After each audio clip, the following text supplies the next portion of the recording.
I woke up at an ungodly hour, and I knew immediately that something fundamental had shifted. Not in my bedroom, everything there remained precisely as I'd arranged it. My linens were impeccable, the temperature exactly 68 degrees, my bulldogs asleep downstairs. But something inside me had irrevocably changed. I was alone in my Bedford estate.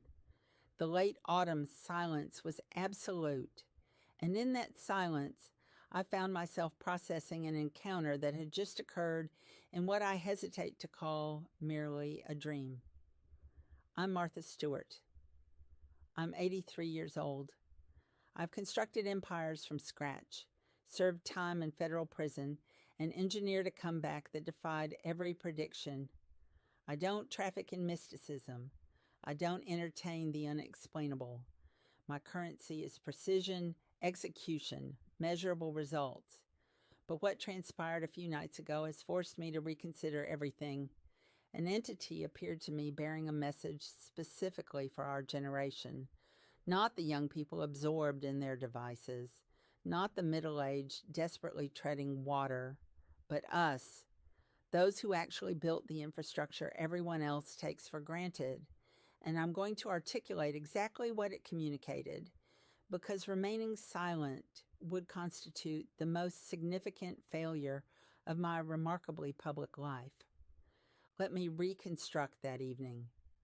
I'd spent the day immersed in archives, photographs from my modeling career with Chanel, correspondence from my Wall Street days, handwritten recipes predating my first book at 41.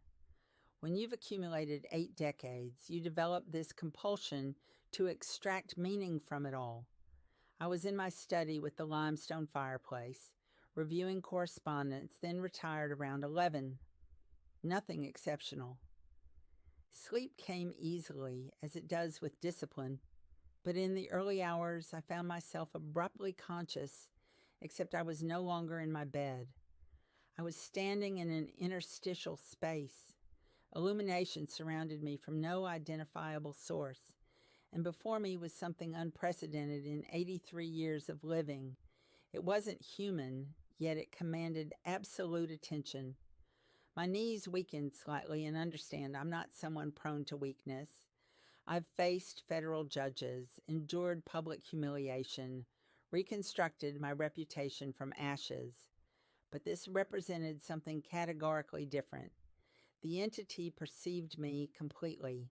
Every triumph, every error, every moment of pride and shame. Then it communicated through direct transmission of understanding. Martha, it said, and hearing my name clarified my selection was deliberate. You're here because your generation approaches a threshold most fail to recognize. You've invested your lives in construction, achievement, perfection. You've engineered modern civilization. But now, in your concluding decades, something essential is being systematically extracted, and it's occurring so gradually that awareness eludes you. The entity showed me, not through visual presentation, but through direct cognitive download. I perceived millions of individuals my age occupying residences they'd worked decades to secure, confronting invoices they can barely manage. I observed retirement accounts that once felt substantial, now appearing inadequate. I witnessed Medicare premiums escalating while coverage contracts. But the devastating part was the expression in their eyes. These were people who'd constructed careers, raised families, contributed meaningfully to society, and now they felt invisible, superfluous, as though civilization had progressed without them. The entity allowed me to experience their fear viscerally. Fear of financial depletion, fear of losing independence, fear of becoming burdensome, and beneath all that a more profound terror. The fear that perhaps their wisdom, their accumulated experience holds zero value in a world obsessed with youth and disruption. Now, before you conclude, I've experienced some sort of psychotic break. Let me pose a question. Drop a comment immediately. Single word. Type invisible if you've experienced the world ceasing to acknowledge your presence. Type relevant if you maintain confidence that your voice retains significance. I require confirmation that I'm not solitary in perceiving this shift. And subscribe to this channel because we're initiating conversations that no one else possesses the courage to conduct.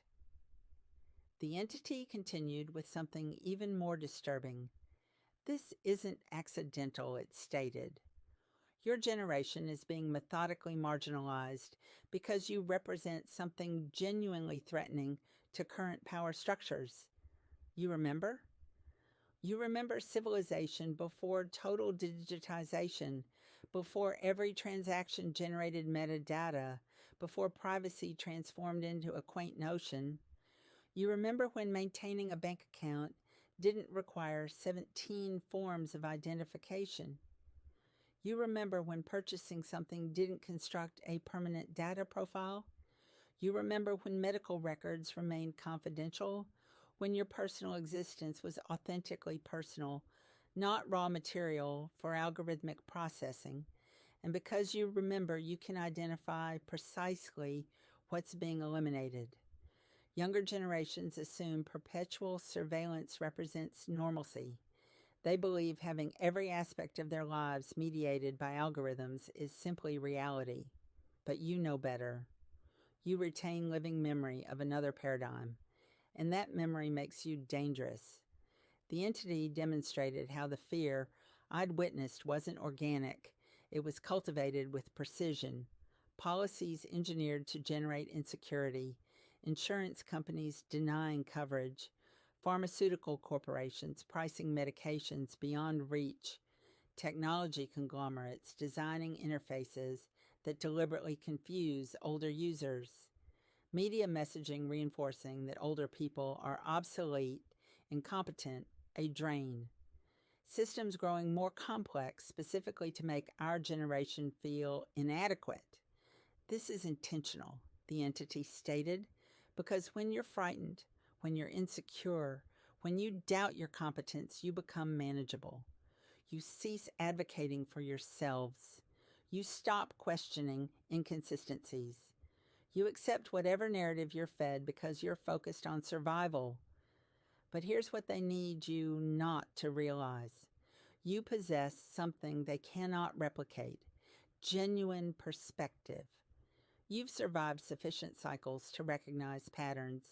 You've witnessed promises systematically violated.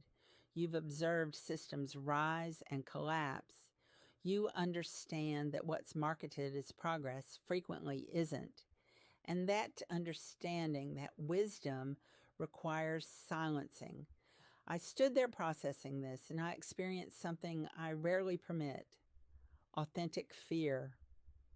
Not for myself, but for all of us. Everyone who invested decades of work, made sacrifices, constructed lives carefully, only to spend final years feeling diminished. The entity registered this because what it said next transformed everything.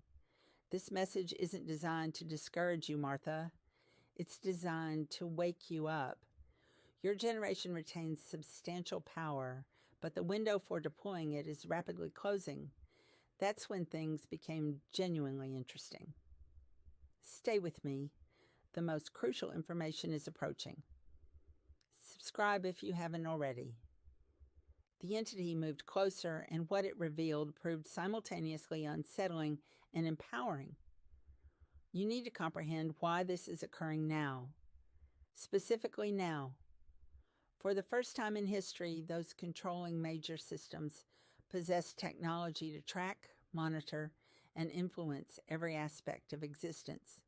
Digital currencies that can be frozen algorithmically, smart devices that listen perpetually, systems that know your location, purchases, relationships, health data, ideology based on your patterns. This isn't conspiracy theory, it continued. This is documented reality. Google's business model, Meta's surveillance capitalism, and the generation that could warn everyone else is being neutralized through systematic fear. I contemplated my own existence. I've always been fanatical about privacy, about maintaining control over my information, my narrative. Even during incarceration, I never surrendered fundamental autonomy, and suddenly I understood why that instinct had been so powerful. Because I'm sufficiently old to remember when privacy was a constitutional right, not a luxury product. The entity showed me how systems being constructed currently, marketed as convenience and progress, are designed to render independence literally impossible. You cannot opt out anymore. Attempt to function without a smartphone, without email, without digital banking. You cannot. And once everything you require demands participation in these systems, you've transferred control of your entire existence to whoever controls those systems. But here's what genuinely shook me. The entity showed me what transpires when an entire generation forgets what freedom actually felt like, when everyone alive has only known surveillance and algorithmic control as baseline reality. When privacy is something you encounter in historical documentaries, like typewriters, that's the civilization being constructed. And our generation represents the last living witnesses. We're the last cohort that can state with authority, this isn't normal. This isn't inevitable. There was another way. That's why they need us quiet, preoccupied with survival, instead of speaking uncomfortable truths. Because once we're gone, the institutional memory disappears. I asked directly, why me? Why Martha Stewart? I'm not a politician or activist. I'm a businesswoman who constructed a lifestyle empire. I bake, I garden, I create beautiful things. What am I supposed to accomplish with this? And the entity's response was elegant. You have a voice people listen to.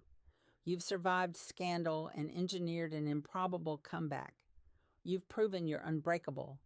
And you understand that mere survival is insufficient. Living well, with dignity and autonomy, that's what matters. That's what you've taught people for decades through 100 published books. Now teach them this. Then it provided 3 specific instructions that everyone in our generation needs to implement immediately. First, reclaim your independence through small daily choices. Every time you choose to do something yourself, instead of consulting technology, you strengthen autonomy. Every time you make a decision without checking your device, you rebuild confidence in your judgment. Cook from memory instead of apps.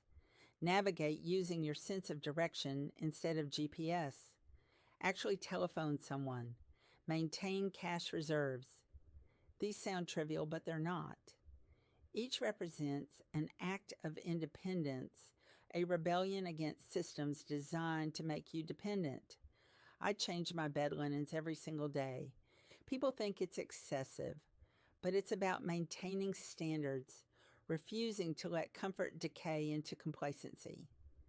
That's the identical principle. Second, document and share what you remember with precision.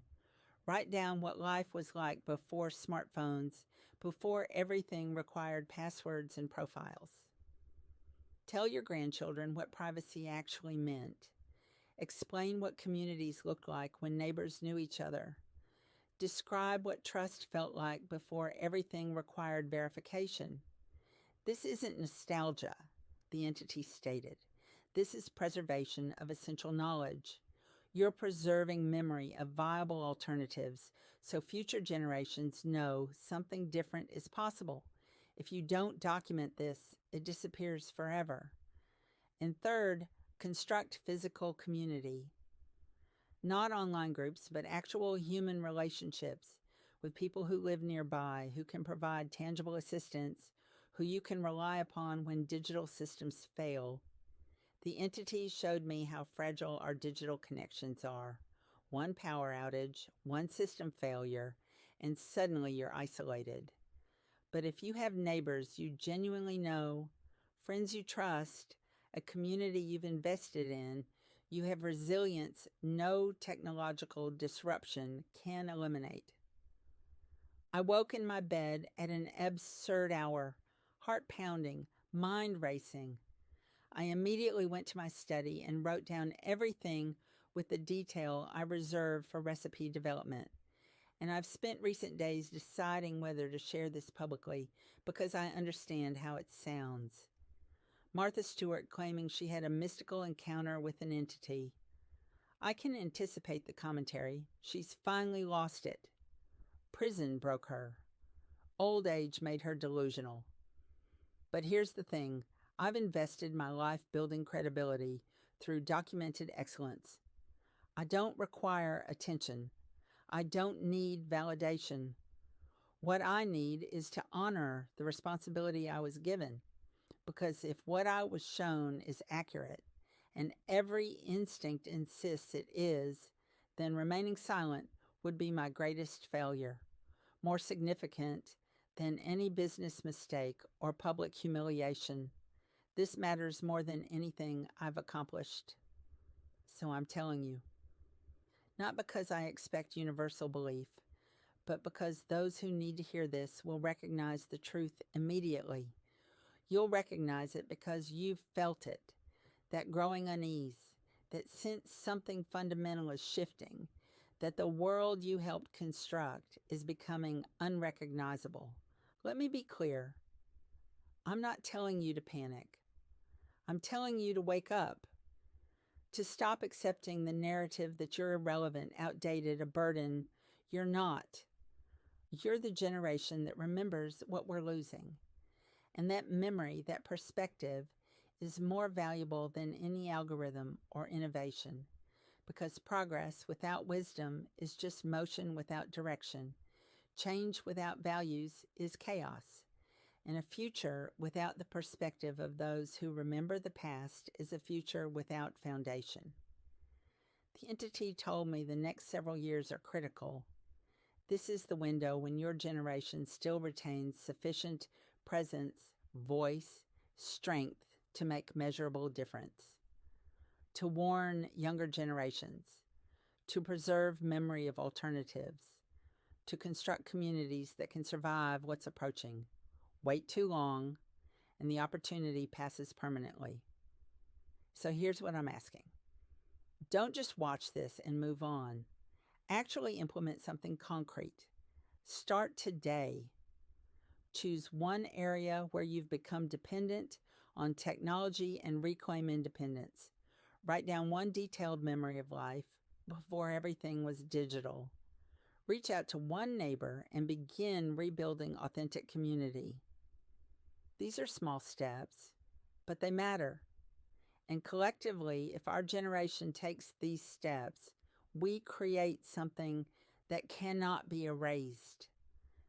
We become living testimony that another way is possible, was real, functioned effectively. I want to hear from you. In the comments, tell me honestly, do you perceive what I'm describing? Have you noticed this shift? Are you willing to do something about it? And if this resonated, if it articulated something you've been feeling but couldn't name, subscribe to this channel, because I'm continuing these conversations, the uncomfortable ones nobody else has courage to conduct. We're going to discuss what it means to age in a world becoming hostile to independence, to privacy, to the dignified life our generation fought to construct. Next time, I'm sharing what occurred after that encounter, the research I've conducted, the documented evidence that what I was shown is already occurring. You won't want to miss it. The entity gave me a warning that night. But also something else. Hope. Hope that it's not too late. Hope that our generation still has a vital role. Hope that the wisdom we carry matters, perhaps more now than ever. I choose to believe that hope is real, is justified. The question is, will you join me?